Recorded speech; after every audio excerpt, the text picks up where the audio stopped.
శ్రీ గురుభ్యో నమః. శ్రీమాత్రే నమః. మా భక్తి టీవీని ప్రోత్సహిస్తున్నటువంటి మా ప్రేక్షకులందరికీ వినాయక చవితి శుభాకాంక్షలు. వినాయక చవితి అనగానే మనందరికీ చవితి చంద్రుని యొక్క కథ గుర్తుకొస్తుంది. ముందర ఆ చవితి చంద్రుడి కథ ఎలా ఉన్నా అసలు వినాయక చవితిలోని అంతరార్థం ఏమిటి, ఎందుకు ఈ పూజ చేసుకోవాలి అని ఒక్కసారి ఆ విషయాలన్నింటినీ తెలుసుకుందాం.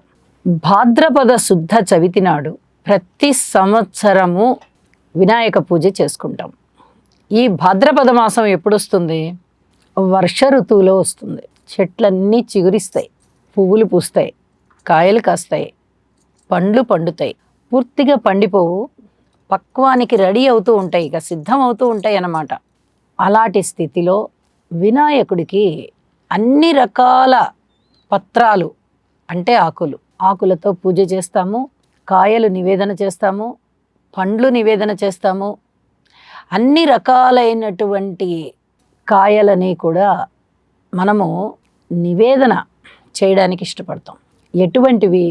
కాయలు పండ్లు రెండు: అరటి పండ్లు, మొక్కజొన్న, వెలగ, యాపిల్ పండు, బత్తాయి, నారింజ, కమల, ఇంకా కొన్ని ప్రాంతాలలో మామిడి పళ్ళు కూడా వస్తాయి. మామిడి పండు, అలాగే టెంకాయలు, అన్ని రకాలు, ద్రాక్ష వస్తుంది, మొక్కజొన్న వస్తుంది. అన్ని రకాలైనటువంటి ఫలాలు కూడా ఇప్పుడు అందుబాటులోకి వచ్చేటటువంటి కాలం మనకి. చక్కగా ఈ వర్ష ఋతువు వల్ల చెట్లన్నీ చిగురించి పచ్చగా కనిపిస్తూ ఉంటాయి, సెలయేర్లు చక్కగా పారుతూ ఉంటాయి, వర్షాలు పడి నదీ జలాలన్నీ నిండి ఉంటాయి. వాతావరణం అంతా కూడా శోభాయమానంగా ఉంటుంది. అందమైన పూలతో, అందమైన పండ్లతో, అందమైనటువంటి ప్రకృతి చాలా ఆకర్షిస్తూ ఉంటుంది. ఒండ్రు మట్టి అని వస్తుంది మనకి.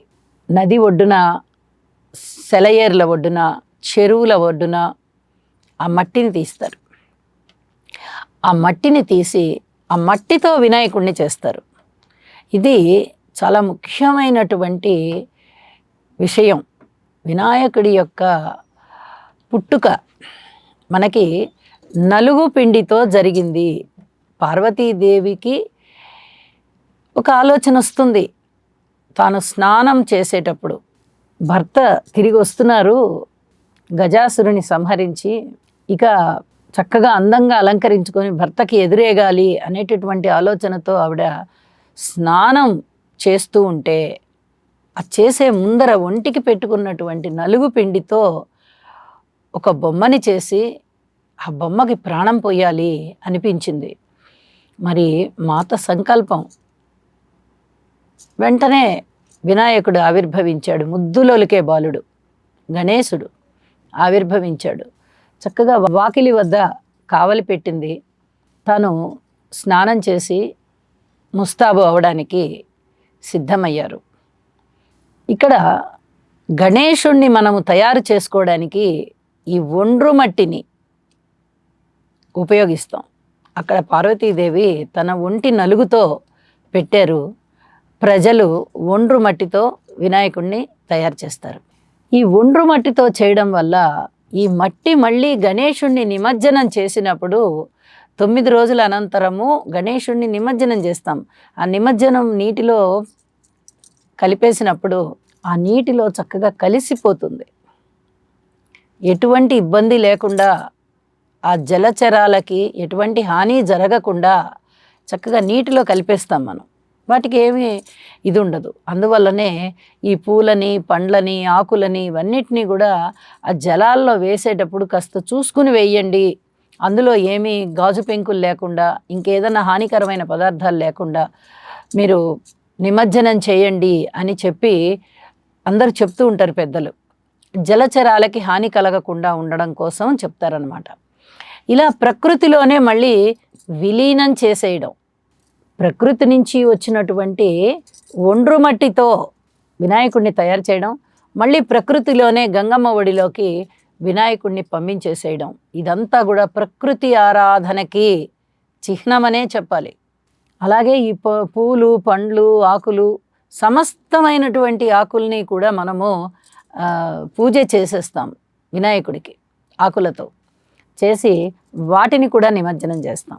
ఇలా గణపతితో పాటుగా ఆకుల్ని కూడా ఎందుకు నిమజ్జనం చేసేస్తాము అంటే, ఆ నదీ నీరు కానీ, లేదా కొలనులు, చెరువులు, సరస్సులు, సెలయేర్లు, వీటిట్లలో వినాయకుడిని నిమజ్జనం చేసినప్పుడు ఆ ఆకులు వాటిలో కలపడం వల్ల ఆ నీరు కూడా శుభ్రపడిపోతుంది అనేటటువంటి ఆలోచనతోనే పెద్దలు మనకి ఈ సంప్రదాయాన్ని ఏర్పాటు చేసి పెట్టారు. ఆకులు, అలమలు అన్నీ కూడా నీటిలో కలిపేస్తాం మనం. అంటే ఈ ప్రకృతికి మనం ఎంత ప్రాధాన్యతనిస్తున్నామో, ఎంత ప్రాధాన్యత మనం ఇవ్వాలి అని పెద్దలు ముందు ఆలోచించి ఇవన్నీ ఏర్పాటు చేసి పెట్టారు.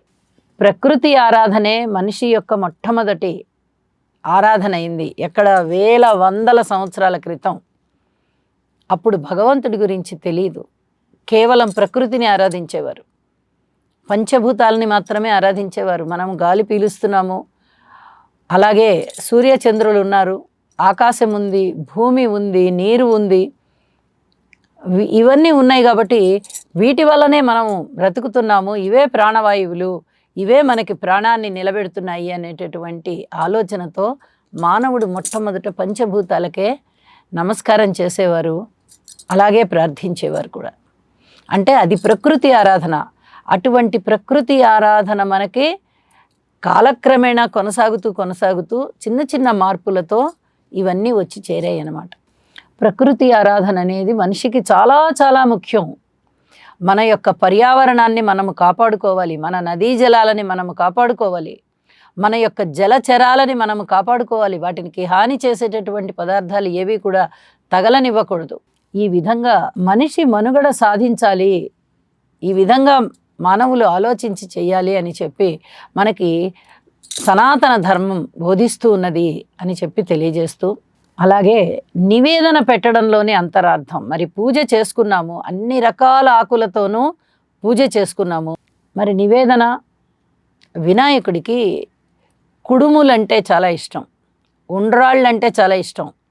చిన్న తేడా, కుడుములు, ఉండ్రాళ్ళు. ఆవిరితో చేసేవి కుడుములు అవుతే, ఉడికించి చేసేవి, మామూలుగా ఉడికించి చేసేవి బియ్యపు రవ్వతో, వాటిని ఉండ్రాళ్ళు అన్నారు. పదార్థం అంటే ఆయనకి చాలా ఇష్టం.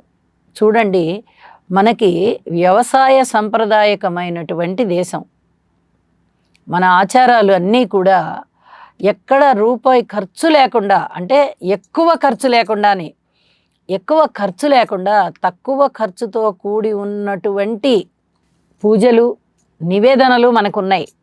తర్వాతి కాలంలో ఆడంబరాలు పెరిగిపోయి రకరకాలైనటువంటి లడ్డూలని, వాటిని వేలం వేయడాలని, పెద్ద పెద్ద అలంకరణలని, పెద్ద పెద్ద విగ్రహాలని ఇలాగ వచ్చేసాయి. ఇదంతా ఆడంబరం. కానీ మొట్టమొదట సంప్రదాయకంగా చెప్పినటువంటి విధి విధానం ఏమిటి? ఇంట్లో ఉన్నటువంటి బియ్యం, ప్రతి మనిషికి ఇంట్లో తప్పనిసరిగా బియ్యం ఉంటాయి. మన ఆధారమే అది కదా, జీవనాధారమే అది. వ్యవసాయం పూర్వకమైనటువంటి ఆధారమైన దేశం కాబట్టి మనకి వరి ప్రధానంగా పండుతూ ఉంటుంది.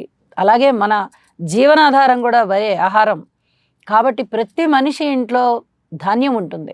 ఆ ధాన్యంతో చేసేటటువంటి పదార్థాన్నే నివేదనగా చెప్పారు. ఆ నివేదన చేసేటప్పుడు కూడా చక్కగా బియ్యాన్ని నానబెట్టి ఒకరోజు దాన్ని ఆరబెట్టి నూక చేసి దానితో వండినటువంటి కుడుములు, ఉండ్రాళ్ళు, వీటిని నివేదనగా పెట్టమన్నారు. శుచి, శుభ్రత, భక్తి తత్పరతలు, ప్రకృతి ఆరాధన, ఇవన్నీ అంతర్లీనంగా మనకి కనిపిస్తూ ఉంటాయి వినాయక చవితి పూజలో. ఈ విధంగా కుడుముల్ని కానీ, ఉండ్రాళ్ళని కానీ, అలాగే కొంచెం చలిమిడి, కొంచెం వడపప్పు, కొంచెం పానకం, వీటిని కూడా మనం ఏర్పాటు చేసుకుని నివేదన చేయాలి. ఇది చాలా చాలా చెప్పదగినటువంటి ముఖ్యాంశంగా తెలియజెప్పుకుంటాం. ఈ విధంగా వినాయకుడికి యొక్క పూజ చేసుకుని భక్తి ప్రపత్తులతో చేసేటటువంటి పూజ తప్పనిసరిగా ఫలిస్తుంది మనకి. ఆ విధంగా మనము గనక భక్తి తత్పరతలతో చేసుకుంటూ ఉన్నట్లయితే తప్పనిసరిగా వినాయకుడి యొక్క ఆశీస్సులు మనకి లభించి ఏ కార్యం ప్రారంభించినా విఘ్నాలు లేకుండా ఆ సంవత్సరం అంతా కూడా గడిచిపోతుంది అని చెప్పి మనకి ఈ పద్ధతులని ప్రవేశపెట్టారు. అలాగే వినాయక చవితి యొక్క అంతరార్థాన్ని మనం ఇప్పుడు తెలుసుకున్నాం కదా. ఈ అంతరార్థాన్ని 10 మందికి తెలియచెప్పుకుంటూ భక్తి తత్పరతలతో భాద్రపద శుద్ధ చవితి నాడు పూజ చేసుకుని వినాయకుడికి ఈ వస్తువులన్నీ అర్పించుకొని ప్రసాదం స్వీకరించి వినాయకుడి యొక్క ఆశీస్సులు తీసుకుందాం. నమస్కారం. సర్వే జనా సుఖినో భవంతు.